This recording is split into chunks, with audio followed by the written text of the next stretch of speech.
Quiero que puedas abrir tu Biblia ahí en el libro de Primera de Pedro, capítulo 1, versículo 1 y 2. Libro de Primera de Pedro, capítulo 1, versículo 1 y 2. Y lo voy a leer en la versión NTV. Capaz que en tu versión, si tienes otra, va a decir distinto, pero en realidad el mensaje es el mismo. Dice: Yo, Pedro, apóstol de Jesucristo, escribo esta carta a los elegidos por Dios que viven como extranjeros en las provincias de Ponto, Galacia, Capadocia, Asia y Bitinia. Dios Padre los conocía y los eligió desde hace mucho tiempo, y su Espíritu los ha hecho santos. Como resultado, ustedes lo obedecieron y fueron limpiados por la sangre de Jesucristo. Que Dios le conceda cada vez más gracia y paz. Y yo quiero ahora, en este momento, antes de pasar a la palabra, que puedas hacer una declaración en tu vida. Y mira, levanta una de tus manos y decir: yo fui elegido. Decirlo: yo fui elegido para cosas grandes. Yo fui seleccionado por el Dios de Israel, el Dios de los cielos, por su plenitud. Gracias, Jesús. Cuando entendemos la importancia de lo que Dios ha hecho con nosotros. Y yo quiero hoy en día hablarles algo que el Señor me ha estado ministrando, me ha estado enseñando mucho acerca de esto. Estoy haciendo un estudio de Primera de Pedro y esto es lo que vamos a estar compartiendo en estos días. Cada domingo vamos a estar compartiendo de Primera de Pedro. Y la verdad que mi idea era poder predicar hoy todo el capítulo 1, pero no pude salir del versículo 2. Me quedé ahí y el Espíritu Santo me decía: es esto lo que tienes que decirles. Yo quiero hablarles de los seleccionados, de los elegidos. Y a veces a algunos les da un poco de miedo esta palabra, porque hay un montón de cosas que se habla. A veces se malinterpretan palabras con respecto al ser elegidos. Piensa que hay como un tema de predestinación y que no todos somos elegidos. Cuando Jesús vino y dice que murió en la cruz, murió por absolutamente todos. En eso no hay duda. Pero es una realidad de que Jesús eligió a 12 personas y de esas 12 personas tenía 3 personas escogidas para estar más en intimidad. Y de esas 3 personas fue una la que quedó elegida para ministrar. La iglesia es un cuerpo donde cada uno tiene una función importante. No todos podemos ser el cerebro, no todos podemos ser cabeza. Aunque algunos seamos más cabezones que otros, no todos podemos ser cabeza. Dios quiere hacerte entender en este día que fuiste seleccionado por Él, que fuiste elegido por Él para algo mayor, que fuiste elegido por Él por algo muy fuerte en tu vida. Y cuando entendemos el contexto de Primera de Pedro, Pedro le está hablando en primer lugar a personas que estaban siendo perseguidas en ese tiempo por el emperador Nerón. Estaban siendo perseguidos. En Hechos capítulo 8, versículo 1 dice que comenzó la persecución y ellos tuvieron que salir huyendo de Jerusalén y fueron huyendo a los diferentes lugares. Y acá Pedro específicamente les está hablando a las personas que vivían en el sector de Asia o Asia Menor. Y cuando los cristianos que estaban en Jerusalén tuvieron que escapar, tuvieron que salir de allí, fueron hasta estos lugares. Pedro les predica, les habla a ellos y les está hablando a personas que eran extranjeras, que en la versión original dice de que ustedes son forasteros, ustedes han salido de ese lugar y están perteneciendo a un lugar a una tierra que no les pertenece a nivel natural, pero que les va a pertenecer a nivel espiritual. Cuando ellos llegaron a ese lugar, eran forasteros, no tenían otra cosa en su vida. Y empecé a buscar en griego la palabra forastero. Y dicen que personas que no están arraigadas a algo natural. No están arraigadas a la tierra. Y me encantó. No estamos arraigados a la tierra, pero estamos tan aferrados a lo espiritual. Estamos tan agarrados al ámbito espiritual que Dios nos ha llevado a ser así. Y Pedro le está hablando a estas personas y les dice, ustedes que son extranjeros o que son forasteros, han sido elegidos por Dios. Han sido elegidos por Él. Y para que entendamos un poco mejor, en ese tiempo los cristianos la persecución la sufrían por tres sectores diferentes. En primer lugar, eran perseguidos por el gobierno romano. Los romanos, el gobierno romano, veían a los cristianos como una secta de los judíos. Entonces, por ende, la religión judía era legal en Roma. Por ende, tomaban a los cristianos como legales. El problema estaba, a diferencia de los judíos, que los cristianos eran considerados rebeldes, porque no se postraban ante los dioses romanos, porque no se sujetaban a algunas leyes. Por ejemplo, obligatoriamente tenían que ir a la guerra, tenían que formar parte del ejército, y ellos no lo hacían porque sabían de que ir al ejército era aceptar las leyes romanas, aceptar las costumbres romanas. Era un rito que se hacía para ser soldado, donde tenía que haber una devoción a los dioses, y por ende ellos no querían transar su espiritualidad con el gobierno romano. Entonces comenzaban a perseguirlos. Eran perseguidos por el gobierno, eran torturados, los mataban. En el tiempo de Nerón, en el tiempo de Domiciano, hubo cantidad de muertos. Luego en el siglo I comienza el tiempo de los mártires, donde, comenzó también en Hechos, que el primer mártir, Esteban, fue apedreado, lo mataron. Pero este grupo de personas eran oprimidas por el gobierno. Pero no solamente por el gobierno, sino había un segundo grupo que los oprimían, y eran los mismos judíos, eran los religiosos. Los judíos lo peor que le podían hacer era compararlos con los cristianos. Ellos estaban ofendidos, se sentían rebajados por esos. Eran tan religiosos. Entonces los cristianos eran oprimidos no solamente por el gobierno, sino también por los religiosos, porque no estaban de acuerdo, porque los judíos decían tienen que circuncidarse, y los cristianos decían ya fuimos circuncidados en nuestro corazón. Lo que hagamos, el rito espiritual que hagamos a nivel carnal no sirve de nada si no pasa algo en lo interior. Ellos decían hemos nacido de nuevo. No necesitamos hacer lo que el mundo hace. No necesitamos religión. Necesitamos al Espíritu Santo. Y los religiosos los oprimían. Hasta el punto de que había gente como Pablo. Antes de convertirse, Saulo oprimía a la iglesia. Los perseguían. Ellos no tenían leyes para matar, pero sí los castigaban, los metían presos, les daban de latigazos, incitaban al gobierno romano para que los mataran, como pasó con Jesús, y luego pasó también con Pedro, también pasó con Pablo. Eran oprimidos por el gobierno, eran oprimidos por los religiosos.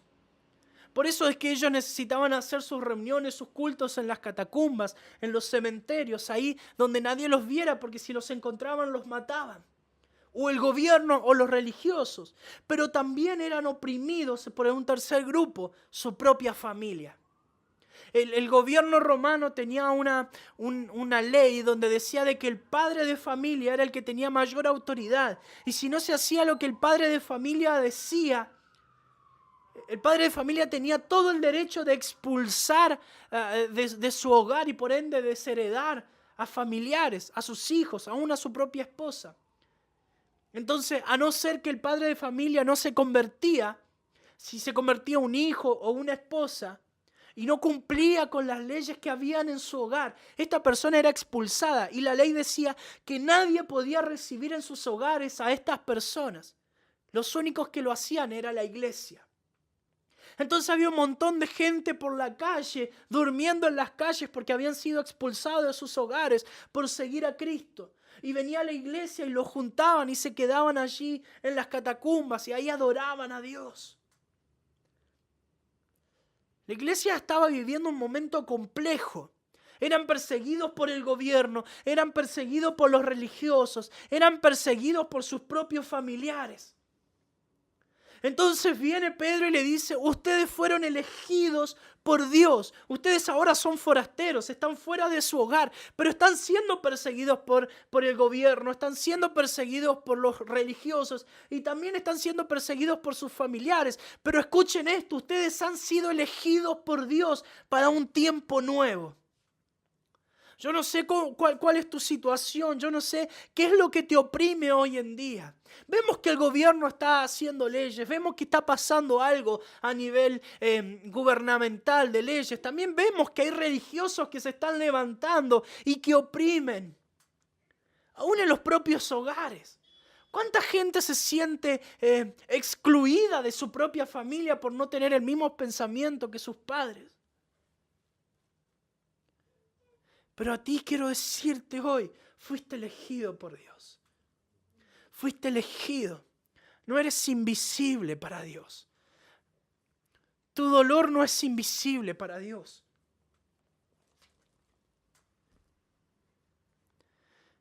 Escribo esta carta a los elegidos por Dios que viven como forasteros.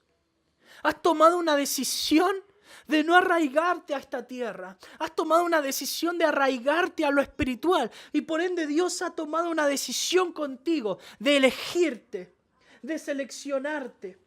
Y elegir viene del griego eklektois, que dice sacar de entre, seleccionar.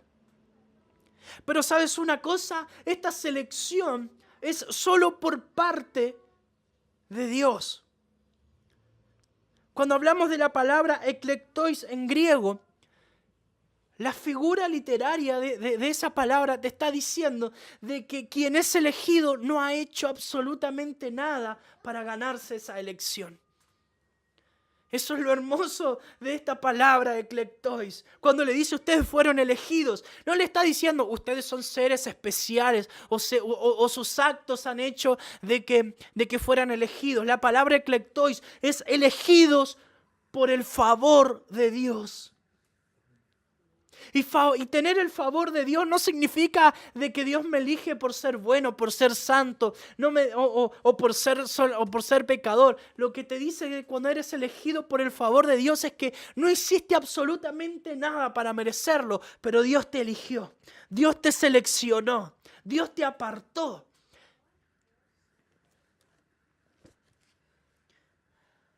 Es por su gracia.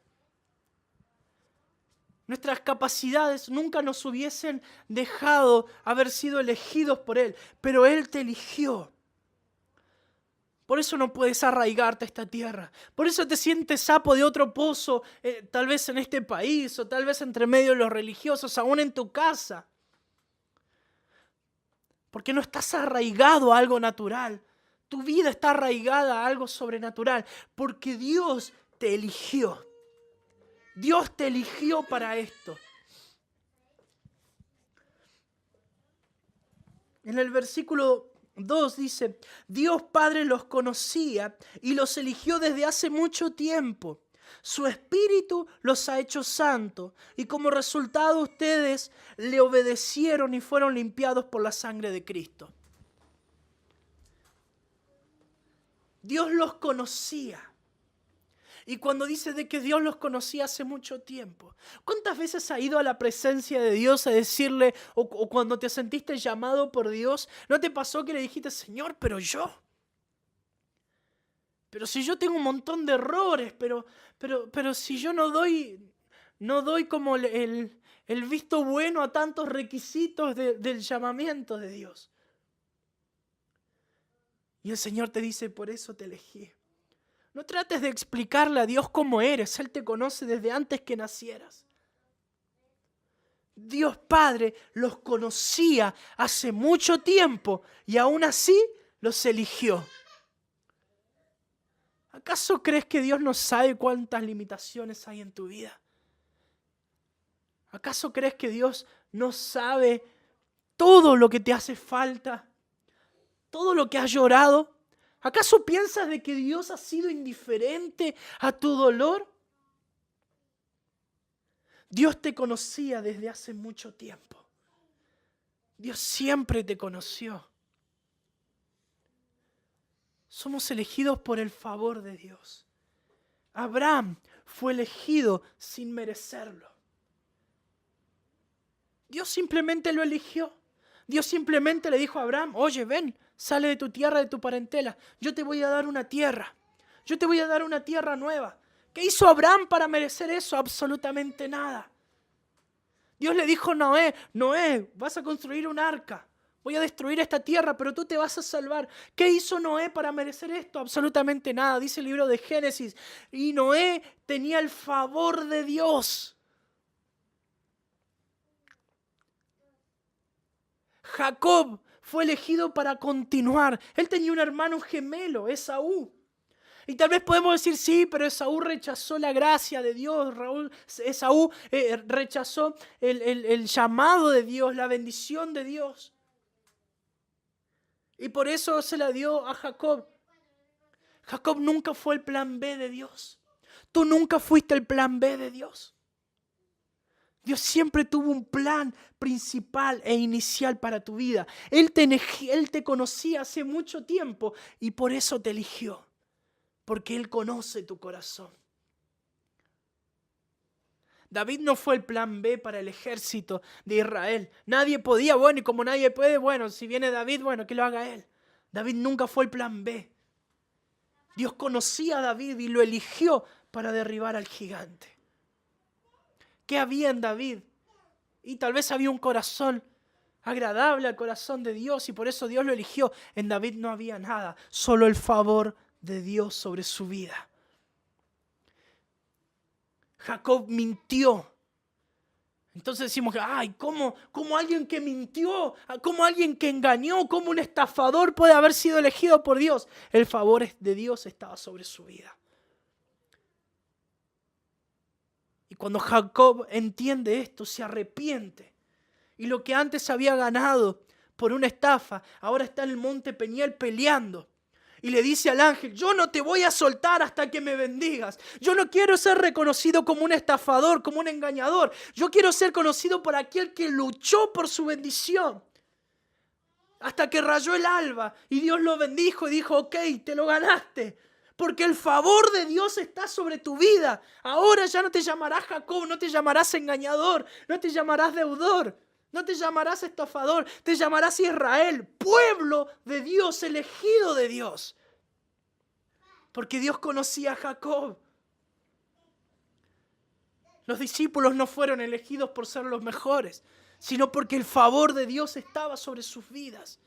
Dios te conocía. Dios sabe todas las limitaciones que hay en ti. Dios sabe todas tus situaciones. Dios sabe que estás endeudado. Yo estaba endeudado y Dios me eligió.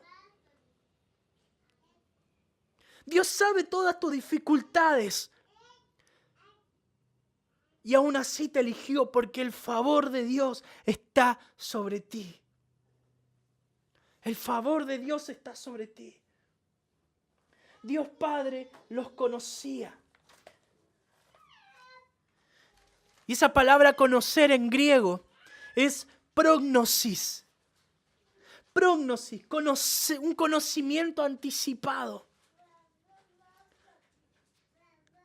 Y Dios es un Dios que se anticipa a las circunstancias. Cuando tú le pides a Dios algo, Él ya sabe lo que le vas a pedir, porque Él siempre va un paso adelante tuyo. Aunque tú no veas de que las cosas funcionan, aunque puedas ver de que todo está muy difícil, Él está ahí, Él se ha anticipado. Y antes que tú digas nada, Dios te dice, yo te conozco y por eso te he elegido, te he seleccionado, porque el favor de Dios está sobre tu vida. Dice, continúa diciendo, su espíritu los ha hecho santos.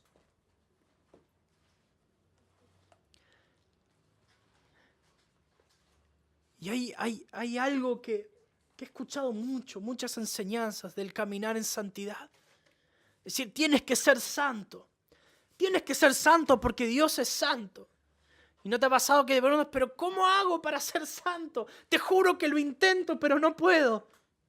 Te juro que he tratado de ser santo. Te juro que he intentado orar, pero me cuesta horrores orar. Te juro que he intentado sentarme a leer la Biblia, pero me desconcentro. No puedo ser santo. Me cuesta ser santo. Anoche cuando salimos a evangelizar, nos encontramos con una persona y él nos decía, yo servía en la iglesia, era músico, servía en la alabanza y ahora estoy acá metido en la droga, en el alcohol. No puedo salir de esto. Lo he intentado. Me han querido ayudar, pero no puedo. Con tus fuerzas, y quiero sostener esto, por medios naturales nunca vamos a conseguir lo que se consigue por medios espirituales. Tú no tienes la capacidad de ser santo por ti mismo. Por eso dice, el Espíritu de Dios los ha hecho santos. El Espíritu de Dios los ha hecho santos. Y esa palabra hechos en griego es hagiasmos, que significa consagración. Nosotros no tenemos la capacidad por nuestros propios medios de consagrarnos. Pero es el Espíritu de Dios quien te ha consagrado. Por nuestra propia cuenta, no tenemos la capacidad de arrepentirnos. Pero cuando el Espíritu Santo trae convicción de pecado, pone fe en nuestras vidas. Y a veces pensamos que para que el Espíritu Santo obre, primero tengo que ser santo, tengo que mantener una vida en santidad, tengo que mantener una vida agradable a Dios. Intenta hacerlo por tus propios medios y vas a fracasar. Deja al Espíritu Santo que lo haga por ti y vas a vivir una vida consagrada a Dios. ¿Qué tienes que hacer para ser consagrado? Simplemente dejar que Él lo haga en ti. Me acuerdo Michelle hace unos días me dice, me estaba compartiendo algo que Dios le había hablado a su corazón en la Biblia. Y en un momento como entre broma y verdad me dice, porque ahora leo la Biblia, me dice. Antes me costaba, pero ahora la leo bien. Ahora paso tiempo leyendo la Biblia. ¿Qué fue lo que cambió en tu vida, Michelle? ¿Fue el pastor que está ahí? Oye, tienes que leer. El Espíritu Santo trajo una consagración a su vida. Y como decía Cami delante, cuando el Espíritu de Dios, cuando hay algo, cuando hay una declaración de fe en tu vida que sale desde tu interior, no es algo pauteado, simplemente necesitas pasar tiempo con Él. Necesitas estar con Él, porque es el Espíritu Santo obrando a tu favor. Es el Espíritu Santo quien te ha hecho santo. Él te ha consagrado. No son tus actos, no son tus buenas obras. Es el Espíritu de Dios. Y luego el versículo dice, y Jesús, somos limpiados por la sangre de Cristo. Y me encanta porque solamente Pedro y en el libro de Hebreos utiliza una palabra que somos rociados por la sangre de Cristo. En la Reina Valera utiliza la palabra rociados. Fuimos rociados por la sangre de Cristo. Y la palabra en griego que usa para rocío es el mismo rocío, el ser rociados como ese rocío de la mañana que empieza a caer. Que no es una lluvia que cae y que arrasa con todo. Es algo lento que va cayendo y que va penetrando en la tierra y que va cayendo. Si la lluvia cae muy fuerte, el agua se acumula tanto en la tierra que no la absorbe tan rápido. Entonces se forma el barro, se forman esos charcos de agua. Pero cuando la lluvia es en forma de rocío, en forma como de llovizna, la tierra puede absorber esa agua y las plantas crecen de otra forma. El agua no es que llega y se va, sino que el agua llega y se queda.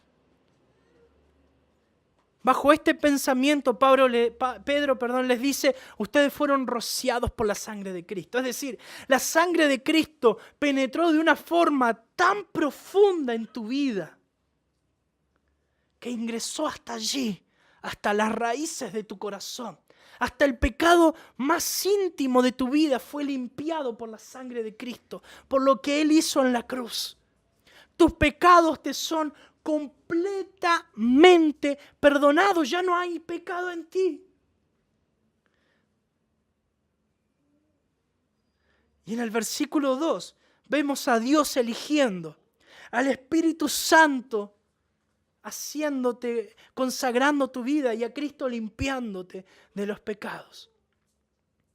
En otras palabras, Pedro le estaba diciendo, ustedes que son forasteros, que son extraños en esta tierra, que no están arraigados a algo natural, que están sufriendo persecuciones, que están sufriendo dificultades, tengo un mensaje para ustedes. Dios en su plenitud, la Trinidad de Dios está obrando a tu favor. El Dios Padre te está eligiendo, el Espíritu te está consagrando y su Hijo te está limpiando. La plenitud total de Dios es Dios enterito trabajando a tu favor. Porque has sido seleccionado, porque el favor de Dios está sobre tu vida. Termina Pedro diciéndole que la gracia de Dios y la paz sean multiplicadas. Y este es un tiempo donde la gracia de Dios y su paz serán multiplicadas en tu vida. Porque el favor de Dios está sobre ti. Porque la plenitud de Dios, la Trinidad de Dios, está trabajando a tu favor. Aún en medio de tus problemas. Aún en medio de tus desiertos. Siempre decimos esto. El Espíritu Santo nos encontró en el peor momento de nuestras vidas. Cuando estábamos a punto de renunciar a todo. Cuando nos sentíamos completamente vacíos. Cuando ya ni orábamos. Y cuando en lo personal ya hasta me replanteaba si yo realmente había sido elegido por Dios para esto. En ese peor momento de mi vida, el Espíritu Santo vino y me dijo, yo te he elegido simplemente porque el favor de Dios está sobre tu vida. El favor de Dios está sobre tu vida. Quiero que en esta mañana o en esta tarde ya puedas declarar en tu vida, puedas declarar en ti, el favor de Dios está sobre mi vida. El favor de Dios está sobre mí. Vamos, mira, levanta una de tus manos y decí, el favor de Dios está sobre mi vida. Tal vez no he hecho nada para merecer esto. Bueno, eso es el favor de Dios. No hiciste nada. Dios no permitió que te arraigues a esta tierra. Eres un forastero en esta tierra. Pero el favor de Dios está sobre ti. La plenitud de Dios está trabajando a tu favor. Y este es un tiempo de multiplicación. Dios multiplicará la gracia sobre ti. Dios multiplicará la paz en tu corazón.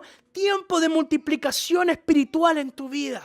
Rabasoika rabateika barrabashaya. Entrega tu vida a Dios. Simplemente decirle, Espíritu Santo, acá estoy. Si el favor de ti, el favor divino está sobre mí, yo simplemente te digo, acá estoy. Acá está mi vida, Señor. Espíritu Santo, haz lo que tengas que hacer en mí. Es decirle desde lo más profundo de tu interior, Espíritu Santo, haz lo que tenés que hacer en mi vida. Ya no te lamentes más, no llores más. No te preguntes más si Dios está contigo. Dios hoy te dice, yo te conozco hace mucho. No me trates de explicar cómo eres. El favor de Dios está sobre ti. El favor de Dios está sobre ti. Rasoy que bebé y sharababaya. Y carrabarabacoya. Aún no te imaginas todo lo que Dios tiene preparado para tu vida. Aún no te imaginas todo lo que Dios va a hacer contigo. ¿Cuántos se habrán burlado de Noé porque estaba construyendo un arca? ¿A él qué le importaba? El favor de Dios estaba sobre su vida. Estos estaban siendo perseguidos por el gobierno, por los religiosos, por su familia. Pero ¿eso qué importa? El favor de Dios está sobre mi vida.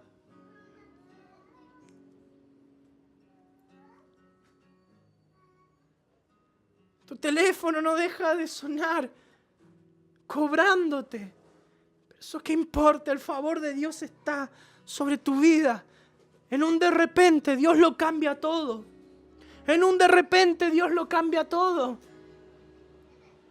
En un de repente. Estamos a solo un de repente de que todo cambie. El domingo pasado declarábamos, estamos a punto de vivir los mejores años de nuestra vida. Eres un eclectois. Fuiste seleccionado por Dios porque su favor, su gracia está sobre ti. Vamos, ¿por qué no le das honra a Dios por eso? Deja que el Espíritu Santo haga lo que tenga que hacer en ti. Deja que Él comience a obrar sobre tu vida. Deja que Él comience a obrar. Algo el Espíritu de Dios comienza a hacer en ti. Comienza a hacer en ti.